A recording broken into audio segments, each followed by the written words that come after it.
says, sure, absolutely. I said, by next week. She said, of course. I was like, rock on, you rock, girl. So last Saturday, she didn't know that song, and today she does. Is that not amazing? And that is really at the core of what I want to share with you guys today. And I'm going to apologize right up front because I'm not used to the spotlight, and so I'm trying to see everybody, and I have these blue eyes that are light sensitive, so I apologize for that if I look squinty. So what I want to talk about today is what Amy demonstrated in learning that song. It was so amazing. I want to talk about living your passionate life, living with passion. And I think so many times we think that passion has to be for something or about something. But I looked up the definition of passion, and I'm going to read it to you, and I'm going to read you the simple version that, my little brain got. But what is passion? It is any powerful or compelling emotion or feeling. That's it. Passion is any compelling emotion or feeling, a powerful feeling. So when we talk about living a passionate life, or when I talk about living a passionate life, what I'm really talking about is living life with a sense of excitement, living with that sense of joy. And that is what, just in a nutshell, what the teaching is here. Living in that place of excitement and living in that place of joy. So, are you guys excited? Yeah. Are you excited, just to be here? Are you excited that you woke up this morning? I mean, what are you excited about? All of it, everything, right? The possibilities. Isn't that amazing? So, living a passionate life is about approaching life as an adventure. And it's not about the what. And so many times, we make it about the what. We make it about the what. Hello, my name is Robbie. What do you do? Nice to meet you. What do you do? What? Well, it's not about the what. It's not about the what. When you live a life of passion, when you live this teaching, when you are living that passionate life, it's about the how. It's about how you live it, not what you do. It's about how you go about your day. It's about how you go about your life. From the smallest little things to the really, really big stuff, it doesn't matter. Living a passionate life is just living life and feeling it. It's just feeling it, compelling feeling, right? A compelling emotion. And so it's also not saying that living a passionate life means that you have to live this life full of joy and be this Pollyanna that doesn't experience anything else. Because the definition is any powerful or compelling emotion or feeling. So what if you're grieving? What if you're grieving about something? Denying that feeling is not living a passionate life. And so many times we want to make it wrong. I'm feeling sad. I don't want to feel this way. I don't like feeling this way. Well, why not? Why not feel it? What would it feel like if you just said, okay, you know what, today I'm sad. And that's okay. It's okay to be sad. I bet you'd move through the sadness a lot faster. I bet that sad feeling, once you process it and once you experience it, you could turn it into something else, maybe a lesson. What made me sad?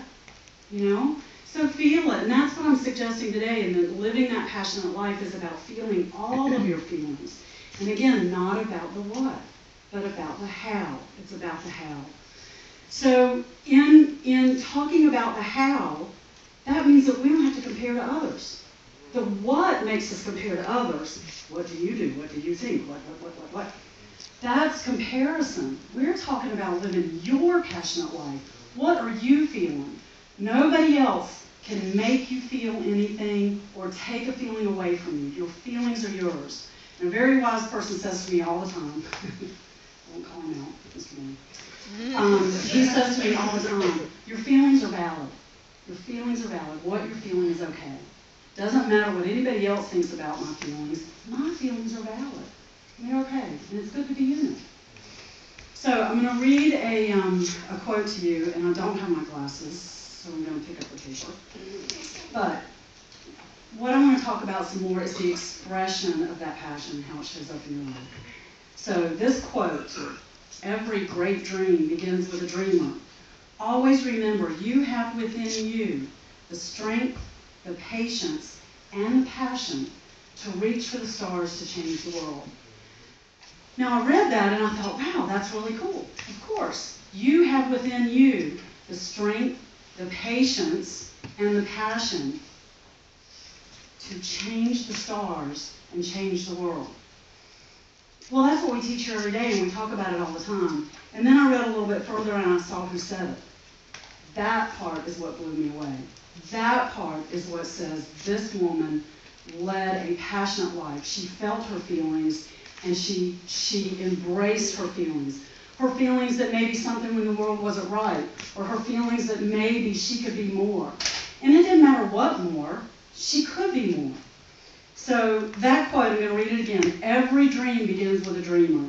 Always remember, you have within you the strength, the patience, and the passion to reach for the stars to change the world. That was Harriet Tubman.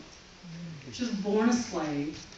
She was beaten when she was a child so severely about the head that she had brain damage. She had seizures.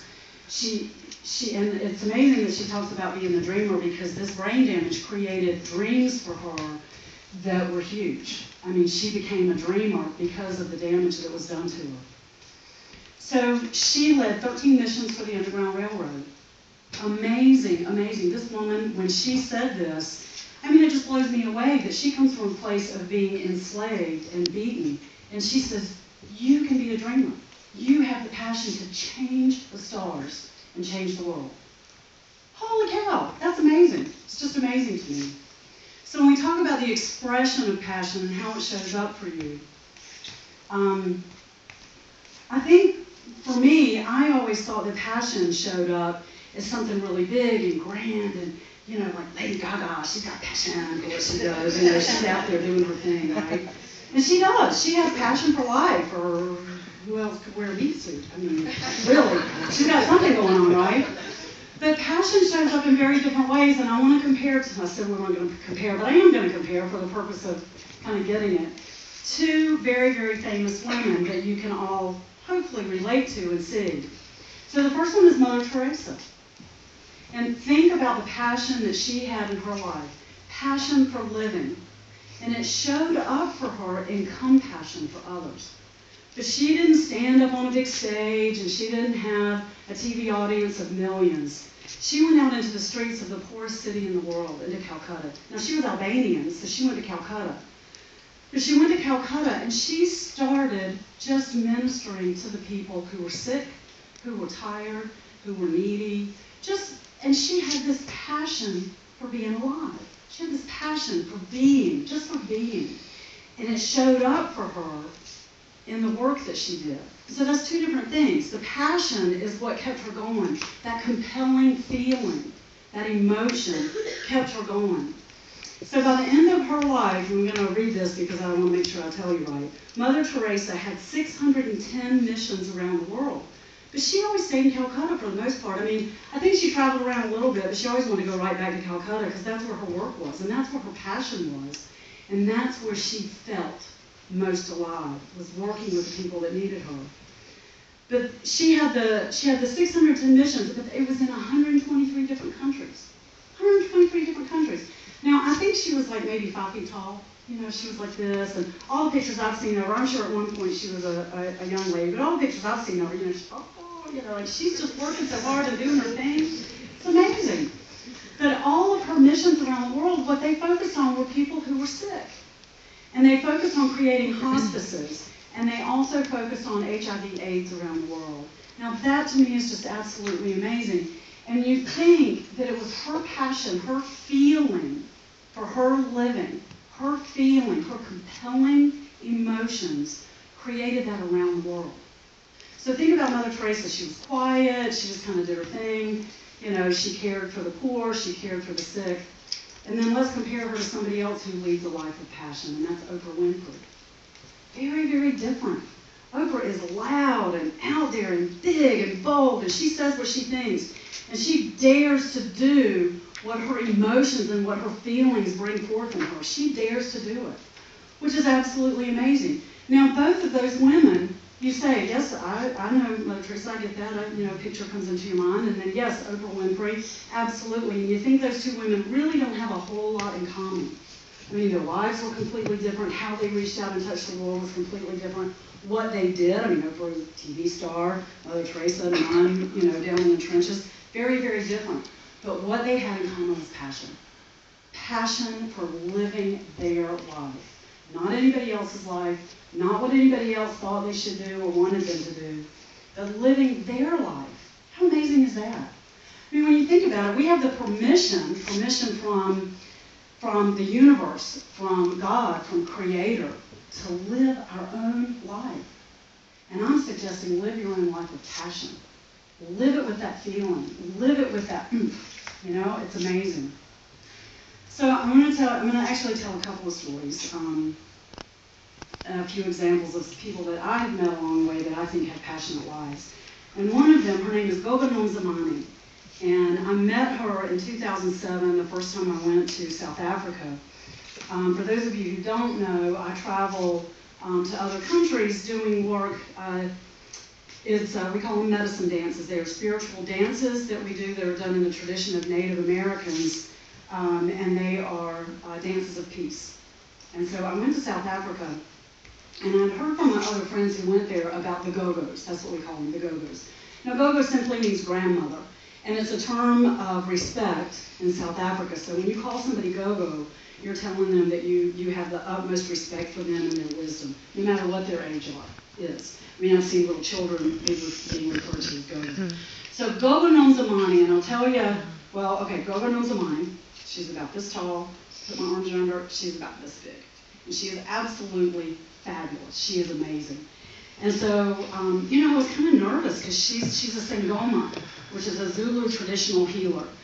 And so she's a holy person. She and Gogo Mzanyati, they kind of travel in pairs, these two. They're wonderful. And Gogo Mzanyati is about this big and about this big around him, and Gogo Nonzamani.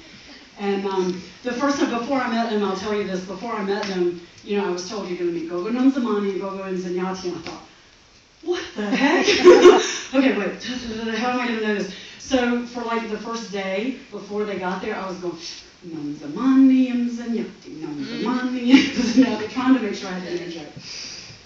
So they pull up in the car. Somebody had to go get them because they live a couple of hours from Johannesburg, literally in huts with dung floors. And it's absolutely amazing. They have this beautiful, full life that they lead. And everybody was so excited. The Gogos were there, and they're getting out of the car, and they're, I won't do the yell because it'll probably blow the mics, but they do this, really loud and high-pitched, and good.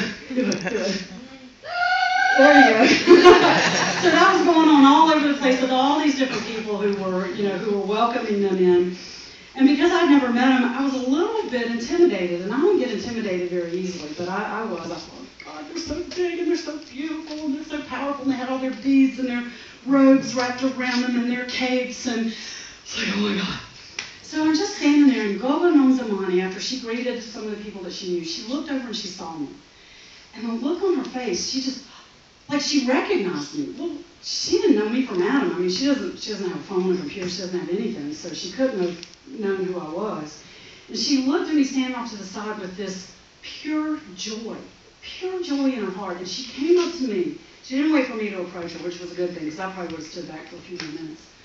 But she came up to me and she wrapped these big, loving arms around me, and she squeezed me, and she la la la la, she did this.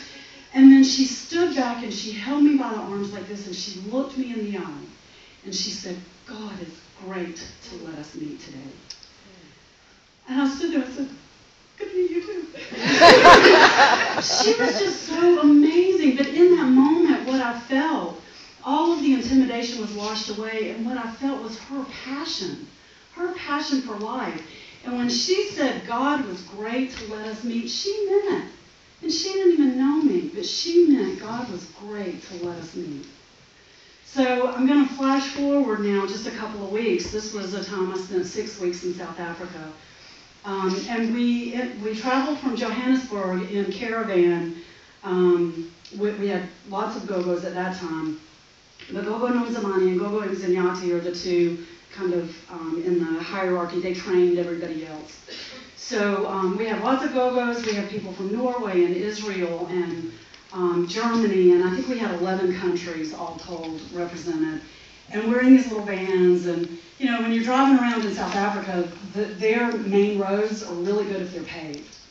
Now, when you get into the city in Johannesburg, it's all paved and it's beautiful, just like any other city. But then you get out to the country, if you're on a paved road, you're doing good. So we stopped, all this caravan, we stopped to get gas. Our drivers, decided that we weren't going to make it to Russell's Valley. So we stopped to get gas in Gogo Nzimani and Gogo Nzinyati. Now, let me back up by saying they always go barefoot. They never have on shoes.